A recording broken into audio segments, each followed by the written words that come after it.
Welcome to episode 7 of me having nothing to hide. I haven't gotten an episode in the last couple of days, and I just didn't find the space for it in my head, in time, in the grand scheme of things and everything. And as I said, it would be as often as I can make it good, if that makes sense, or it'll be as often as I feel comfortable doing it. So I hope that means it's comfortable to listen to. I'm not painful to listen to. And I got a bit of inspiration as well for today's episode from Michael Keaveney. Shout out to my biggest fan, the other side of the River Boyne. And he asked me, is it healthy for people to try and be positive 100% of the time?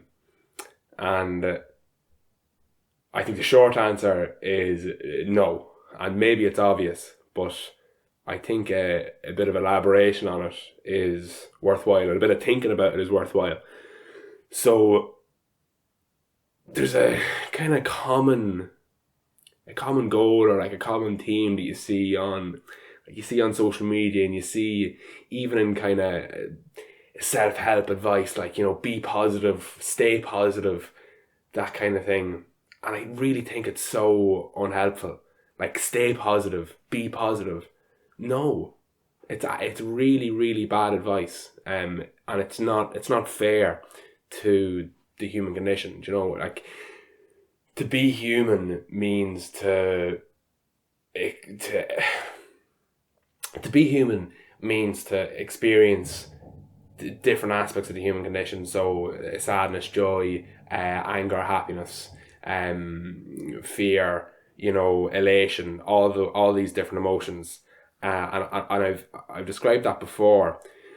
But this idea of trying to be one way versus the other, like, I think it's bad advice to try and stay positive, just as it is bad advice to try and stay negative.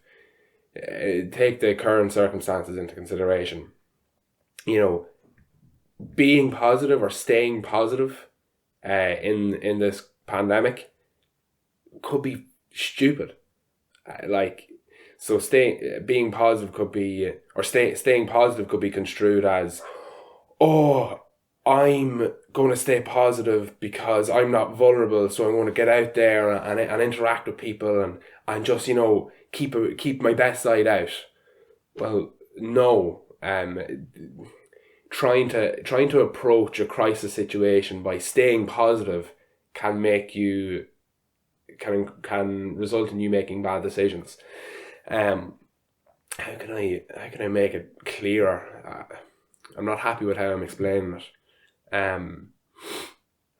What people should strive for, if there was, I think if there was good advice to give and receive, it would be to be equanimous, or stay equanimous, or strive for equanimity.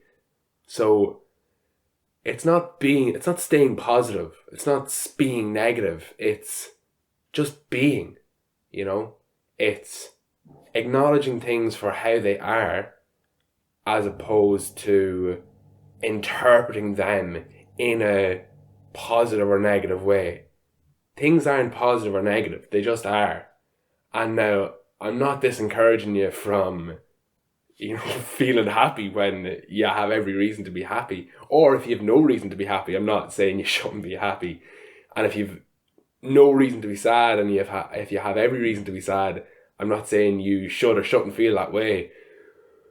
But I think it is helpful to strive for equanimity, to strive for a state of being which just is. We look at affect a lot in psychology and neuroscience, and it's all about how we respond to certain scenarios emotionally.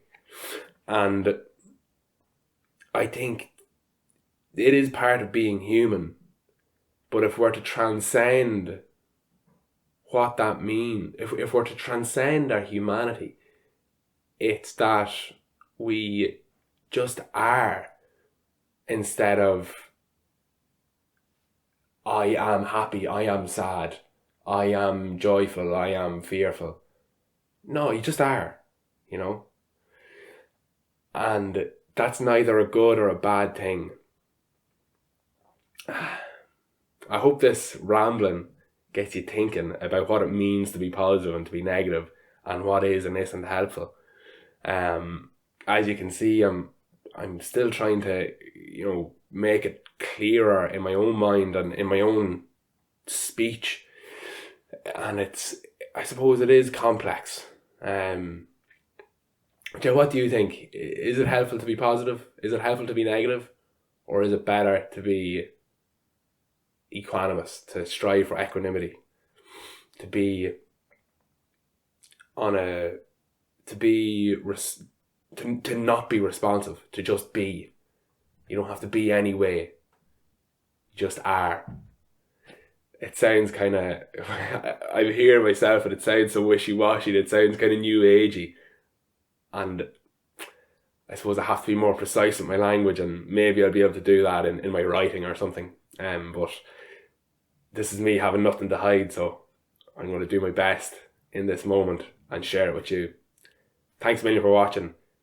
Let me know how you feel about what I'm discussing in the comments. What would you advise for other people, and what way would you wish to be?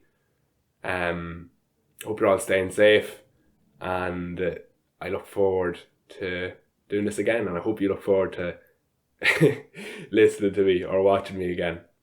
If you haven't already, subscribe and like and share with somebody who you might find, who you think might enjoy it or find the conversation or the monologue or the soliloquy useful. Thanks a million.